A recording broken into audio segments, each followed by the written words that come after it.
Hey everyone, Chris Haddon, Jason Balin, co-founders of REI360.net and hardmoneybackers.com, here with the REI360 show for our friends at Inman.com. Today the show is asking a question.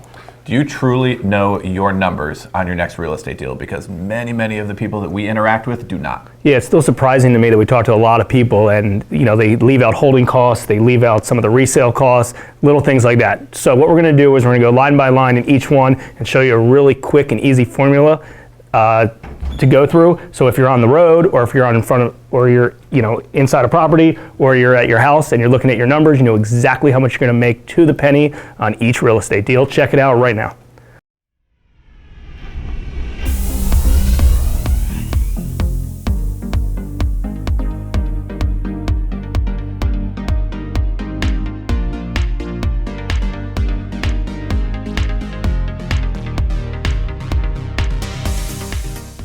Okay, so here's what we see so many times. Mainly, well, also, in REI360 and the members there and the people who come to our office for the meetup, but most certainly with Hard Money Bankers clients or prospective clients who are applying for financing with us, is that when they're going to buy a property, they know maybe half of the numbers that go into it. Like, I think everyone has an idea. Well, they know the purchase price they're going to offer. They have a rough idea of construction, and they know their projected resale price. But there's a bunch of other numbers that come straight out of your bottom line if you don't know them. And it's kind of crazy to go into buying something expensive, like a big piece of property and a big project, without knowing these numbers. I know it's easy to skip over them or just do the rough numbers or be like, I'll get to those details later. We know how that is. A lot of people have personalities like that. You just want to keep going. But it's too important. Yeah, it's more of the unknown, because I think they remember kind of the prevalent stuff, the stuff that sticks out, but all like the little itty bitty stuff adds up, especially if you're holding a property for a long period of time and you forget it.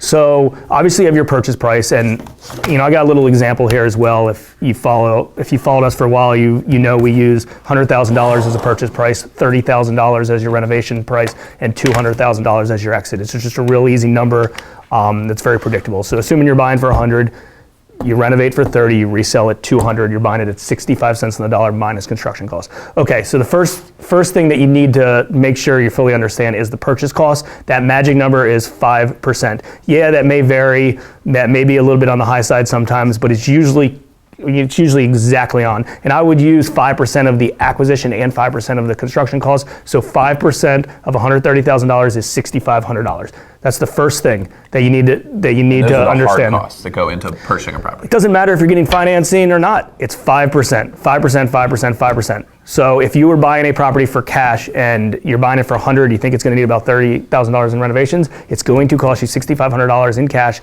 at the table. Title insurance, transfer and recordation taxes, title fees, and closing fees.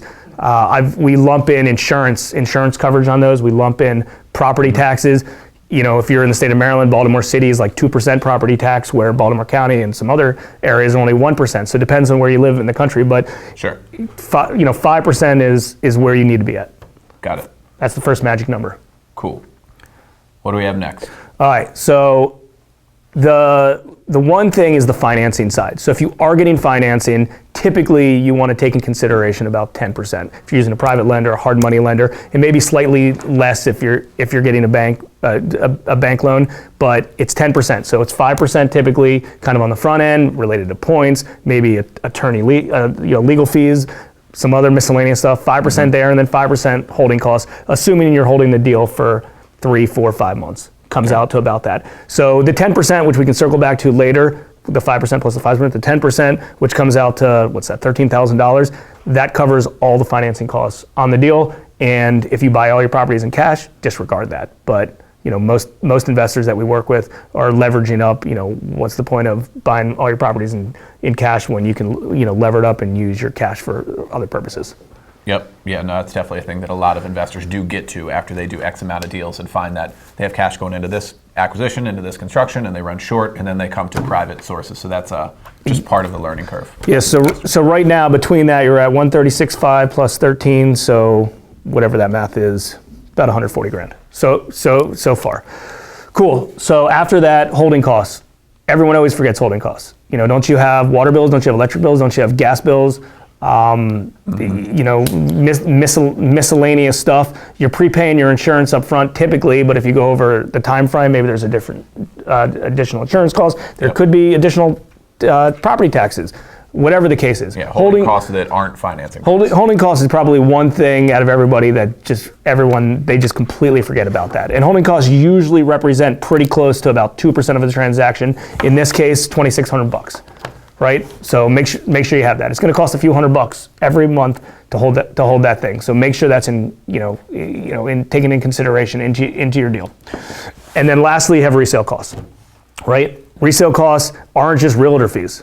Realtor fee, 4%, 5%, 6%, sometimes even 7%. That's not your only fee though. You always are gonna have 1.5% transfer on the back end, plus miscellaneous title fees related to that. I mean, we've done over 1,000 loans, we bought hundreds of properties, and I'll tell you that if you follow that 1.5%, it's always to almost the T, 1.5% on the back end. That's just what it comes to.